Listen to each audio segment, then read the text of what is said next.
अकबर बीरबल की कहानी। सोने का खेत।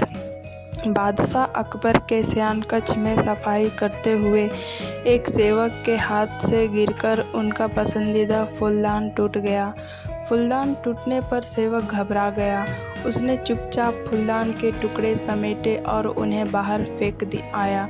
अकबर जब शयनकक्ष में आए तो उन्हें अपना मनपसंद फूलदान नदारद दिखा। उन्होंने सेवक को बुलाकर उसके बारे में पूछा तो डर के मारे सेवक ने झूठ कह दिया। जहाँ पनाह मैं वह फूलदान साफ करने घर ले गया था, इस वक्त वो वहीं है।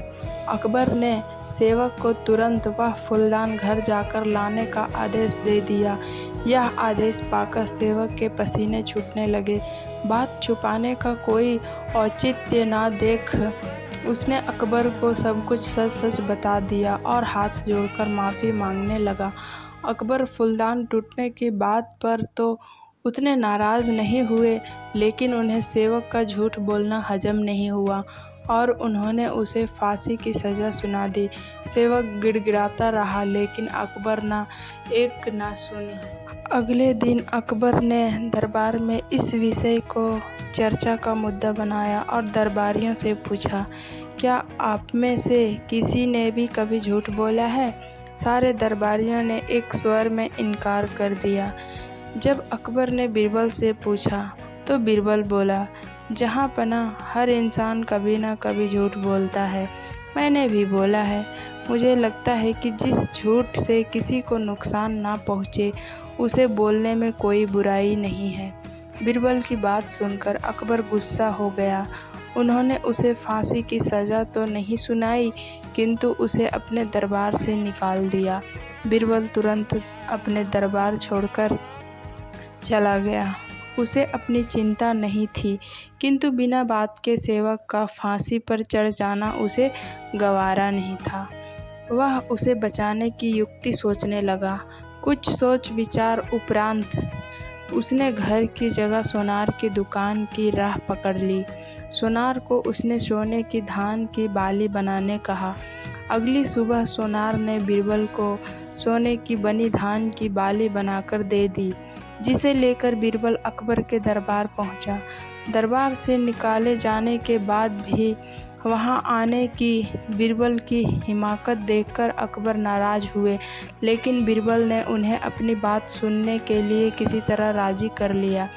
वह सोने की बनी धान की बाली अकबर को दिखाते हुए बोले, जहाँ पनाह एक बहुत ही महत्वपूर्ण बात आपको बतानी थी, इसलिए मुझे यहाँ आना पड़ा।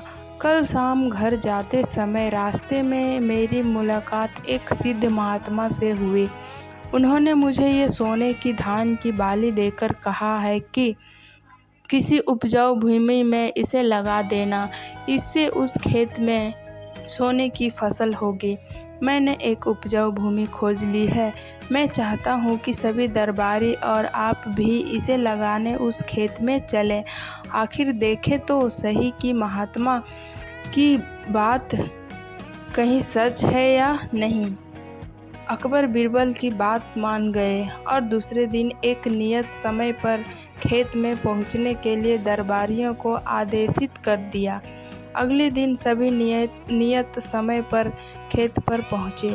अकबर ने बीरबल को सोने से बना धान का पौधा खेत में लगाने को कहा, लेकिन बीरबल ने इनकार करते हुए कहा, जहाँ पनाह महात्मा ने यह पौधा देते हुए मुझे निर्देश दिया था कि जिस व्यक्ति ने कभी झूठ ना बोला हो उसके द्वारा लगाने पर ही खेत में सोने की फसल होगी, इसलिए मैं यह पौधा लगा नहीं सकता। कृपया आप दरबारियों में से किसी को यह पौधा लगाने का आदेश दे दीजिए। अकबर ने जब दरबारियों से धान का वह पौधा लगाने कहा तो कोई सामने नहीं आया। अकबर समझ गए कि सभी ने कभी न कभी झूठ बोला है। तब बीरबल ने वह पौधा अकबर के हाथ में दे दिया और बोला, जहाँ पनाह यहाँ तो कोई भी सच्चा नहीं है, इसलिए ये पौधा आप ही लगाएं। लेकिन अकबर भी वह पौधा लेने में हिचकिचाने लगे और बोले, बचपन में हमने भी झूठ बोला है, कब ये याद नहीं पर बोला है, इसलिए हम भी यह पौधा नहीं लगा सकते। यह सुनने के बाद बीरबल मुस्कुराते हुए बोला, जहाँ पनाह, इस पौधे को मैंने सोनार से बनवाया है। मेरा उद्देश्य मात्र आपको यह समझाना था कि दुनिया में